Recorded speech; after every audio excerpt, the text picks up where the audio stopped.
The air hung heavy, thick with the musk of the sea and the city's weary breath. Manila, a city steeped in shadows even as the sun beat down mercilessly.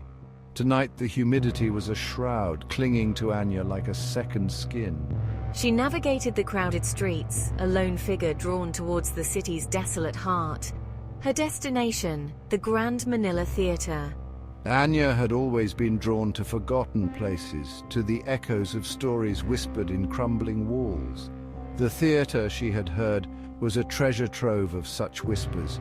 Once a beacon of art and culture, it now stood forgotten, swallowed by the relentless march of time and neglect. The streets narrowed, twisting and turning, leading her deeper into the city's labyrinthine embrace. Street vendors hawked their wares, their voices a dull drone against the rhythmic thrum of insects.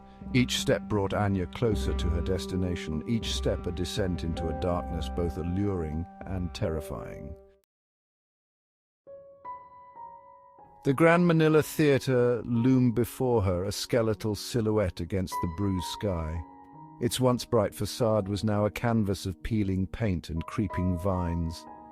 The ornate carvings, once proud declarations of grandeur, were now eroded, their features blurred and indistinct.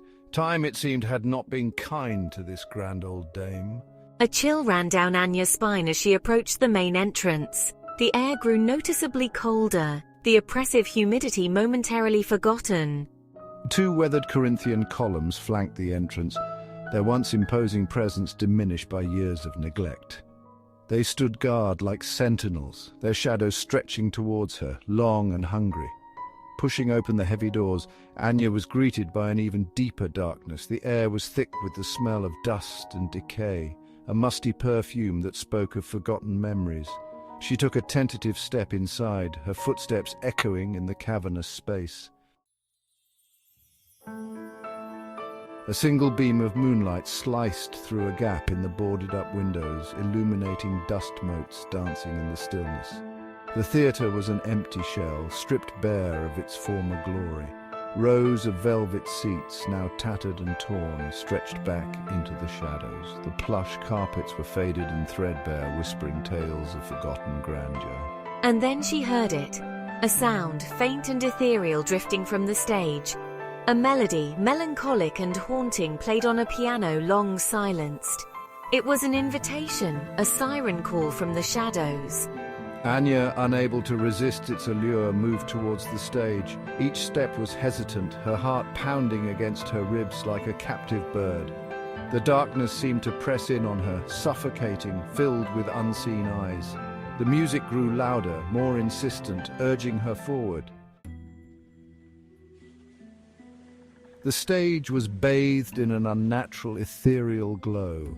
A lone figure occupied the center stage, illuminated by a single spotlight that seemed to emanate from nowhere. It was a woman, her back to Anya, dressed in a flowing white gown. Her long black hair cascaded down her back, a silken waterfall disappearing into the shadows. The woman turned, her face obscured by a porcelain mask. The mask was beautiful, hauntingly so, but it was the eyes that held Anya captive. They were pools of infinite sadness, reflecting a lifetime of pain and longing. Anya felt a chill run down her spine, a primal fear she had never known. The woman began to sing, her voice a low, mournful wail that sent shivers down Anya's spine. The song was a lament, a tale of love lost and a life shattered. Anya watched, mesmerized and terrified, as the shadows around the stage began to writhe and contort. They swirled and coalesced, taking on grotesque shapes that seemed to writhe in silent agony. Figures formed in the darkness, their features blurred and indistinct, their eyes burning with a cold, malevolent light. I found myself rooted to the spot, frozen by a fear so profound it stole my breath. The whispers started as a low murmur, swirling around her like a swarm of angry insects. I strained to make sense of the jumbled words, but they remained frustratingly out of reach. The figures on stage multiplied, their forms becoming clearer with each passing moment. I realized with a growing sense of horror that they were the theatre's past inhabitants, trapped within its decaying walls. A wave of nausea washed over Anya, the stench of decay and death suddenly overpowering. The air grew heavy, thick with the weight of unseen presences. I tried to step back, to break free from the macabre tableau unfolding before my eyes, but my feet felt like lead. The woman in white continued to sing, her voice rising in pitch and intensity. Her song was no longer mournful but filled with a terrible rage, a deep-seated anger that seemed to shake the very foundations of the theater. Her voice, it was like a force of nature, filled with a rage that seemed to shake the very foundations of the theater. The figures around her swayed and thrashed, their movements becoming increasingly erratic. Panic welled up inside Anya, choking her. The walls of the theater seemed to be closing in, the ceiling descending like a giant suffocating hand. The whispers grew louder, more insistent, their icy fingers tracing patterns of terror on her skin. A primal scream rose in Anya's throat, a desperate cry for help that echoed through the empty theater. She spun around, searching for an escape route, but every exit seemed to be sealed shut by an unseen force. The figures on stage were closing in, their forms becoming more solid, their expressions more menacing. She had to get out, now! A surge of adrenaline lent strength to her limbs. She bolted, her lungs burning, her legs screaming in protest. The spectral figures reached for her, their icy fingers grazing her skin, their chilling laughter echoing in her ears. Stumbling through to the darkness, Anya crashed through a rotten door, splinters tearing at her skin. She didn't dare look back. She could feel their presence behind her, their cold, malevolent energy pursuing her relentlessly.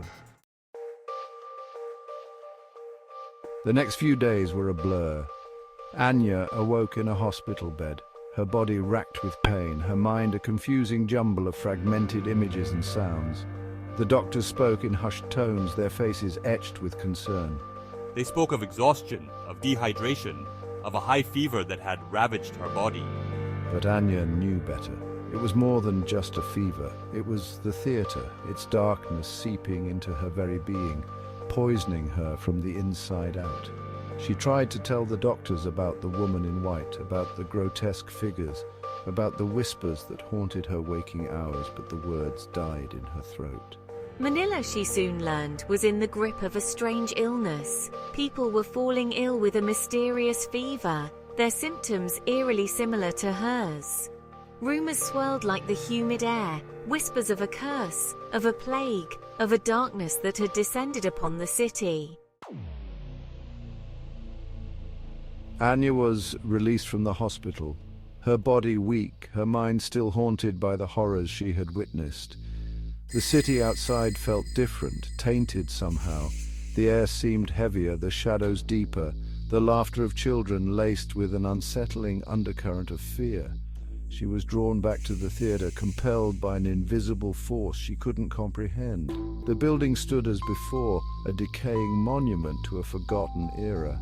But now there was something different about it, a palpable aura of menace that sent shivers down her spine.